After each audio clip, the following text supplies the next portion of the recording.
नहीं, हम तो बिल्कुल पत्ते मर गए। बहुत ज्यादा नुकसान हो गया। बहुत हुआ बाबूजी, बच्चे कछु पूछो ही मत, मर गए बिल्कुल, हम कछु ना बचाओ। लगातार देश के कई हिस्सों में बारिश की वजह से जो किसान है वो त्राही त्राही कर रहा है।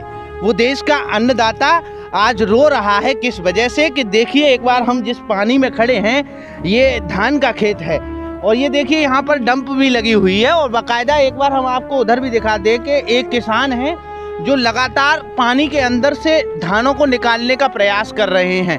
पानी इतना बरसा जिसका कोई ठीक नहीं था और उसकी वजह से पूरे धान जो लोगों के जो कटी हुई फसल थी वो खेत की खेत में ही आज पानी के भीतर तैर रही है। भले ही आज बारिश नहीं हुई और बारिश न होने की वजह से किसान को थोड़ी सी राहत तो मिली, पर जो आज भी जो संकट के जो बादल हैं वो अब भी कहीं ना कहीं किसान के ऊपर लहरा रहे हैं। क्योंकि कल का जो है, कल भी बताया जा रहा है कि कल भी बारिश हो सकती है, ऐसी जो अनुमान है वो लगाया जा रहा है। लगातार किसानों का नुकसान हो रहा है। उन किसानों से हम बात करने का प्रयास करेंगे और उनसे जानेंगे कि आखिर जो उनका है वो नुकसान कितना हुआ है। हम आपको अभी लिए चलते हैं किसान के पास। कहीं ना कहीं सोच रहे हैं कि उनको कुछ बचत हो जाए और उनका जो पैसा जो उन्होंने लगाया है वो कहीं ना कहीं उनको कुछ मिल जाए। क्या नाम है आपका? मेरा नाम मुकेश कुमार है साहब। मुकेश कुमार जी। आपके पास कितने बीघे की खेती है? कितने बीघे आपने इस बार धान? वो पैसा 40 से 45 बीघा धान है। 40-45 बीघे धान? हाँ जी। अच्छा, आप हमें ये बताइए, ये जो बारिश हुई, जो बारिश ने जो कहर मचाया, हाँ जी। उस बारिश के कहर की वजह से आपकी फसल में लगभग कितना नुकसान हुआ है? देखो जी, कछु ना है तुई सब बेकार है गो। 7,000 में तो खेत लगे और जाम 4-5 हजार रुपये बाकी लाग लग गई। कछु ना है, सब उपज के कुल्ला दे रहे हैं। हम तो सा बिल्कुल ही तरह से मारे गए।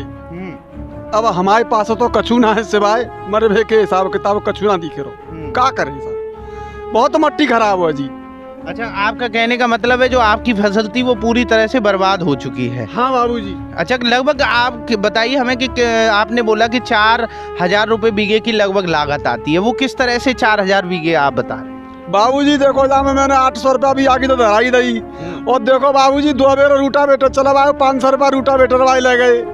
और देखो बाबूजी जामे मैंने 10 किलो का भी DAP दो और बाबूजी जामे 3 स्प्रे है गई और बाबूजी जो मान लो जामे तो दे ही दे तमाम लगो। अब तो बहुत ही मट्टी खराब हो सा। अब तो कोई हिसाब किताब ना दिख रहा किताब को। कोई नहीं, चलो वो प्रकृति की मार है, वो हो जाता है। आप घबराइए नहीं, आप ईश्वर आपका साथ देगा और वो जरूर आपके लिए कुछ न कुछ उसने सोचा होगा, तो घबराने की बात नहीं है। आप हमें ये बताइए कि आप सरकार से क्या गुजारिश करना चाहते हैं? बाबूजी सरकार हमें कछु दे देगी तो रोटी को हमारे हिसाब किताब बन जाओ, नहीं हम तो बिल्कुल पत्ते मर गए। क्या करें, बहुत ज्यादा नुकसान हो गया। बहुत हुआ बाबूजी, बच्चे कछु पूछो ही मत, मर गए बिल्कुल, हम कछु ना बचाओ।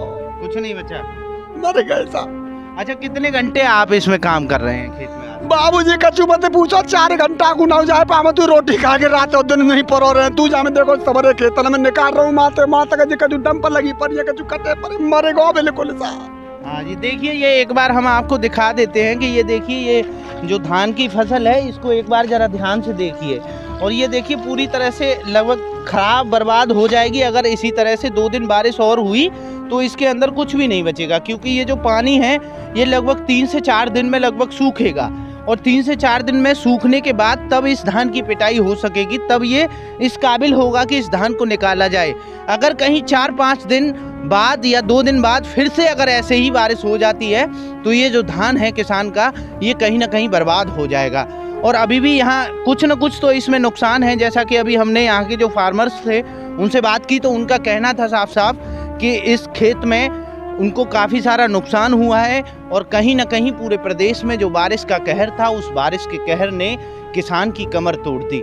जो देश का अन्नदाता है आज वही रो रहा है, क्योंकि उस पर प्रकृति की जो मार है वो बेसुध और बेहिसाब पड़ रही है। चाहे वो बाजरा की बात करो, बाजरा का जब समय होता है उस समय पे भी लगातार बारिश की वजह से बारिश ने कहर मचाया और बहुत सारे किसान ऐसे थे जिनकी फसल बाजरे की वो खेत में काट के डाल दी गई और वो खेत में ही फिर से उग के खड़ी हो गई, तो उनका जो बाजरा था वो उनको नहीं मिला। और अब आप सोचिए कि अब ये जो धान की जो फसल की है, अगर वो भी अगर ऐसे ही पानी में बारिश में अगर धुल के चली जाएगी तो आखिर देश के इस किसान का होगा क्या? क्या होगा इस देश के अन्नदाता का जो देश को अन्न खिलाता है? जब वही भूखा रह जाएगा तो आखिर ये देश कैसे अन्न खाएगा? कहीं ना कहीं सवाल यही खड़ा होता है। और सरकार से मैं गुजारिश करता हूं कि सरकार जिन क्षेत्रों में लगातार भारी बारिश हो रही है और भारी बारिश की वजह से जो किसानों का नुकसान हो रहा है, एक बार सरकार उसका आकलन कराए। वैसे हमारे जो सूबे की सरकार है उनकी तरफ से लगातार यही प्रयास किया जा रहा है। जो योगी आदित्यनाथ ने जो प्लान किया था, योगी आदित्यनाथ का ऐलान था कि जो भी किसानों का जो नुकसान हो रहा है उसकी भरपाई के लिए सरकार प्रतिबद्ध है। और सरकार की तरफ से इसके लिए हेल्पलाइन नंबर भी जारी किए गए हैं कि उस पर आप सूचना दे सकते हैं, जिसके ज़रिए से आपकी जो फसल का जो नुकसान है उसका आकलन किया जा सके और फिर आपको उसका मुआवजा दिया जा सके। जय हिंद, वंदे मातरम।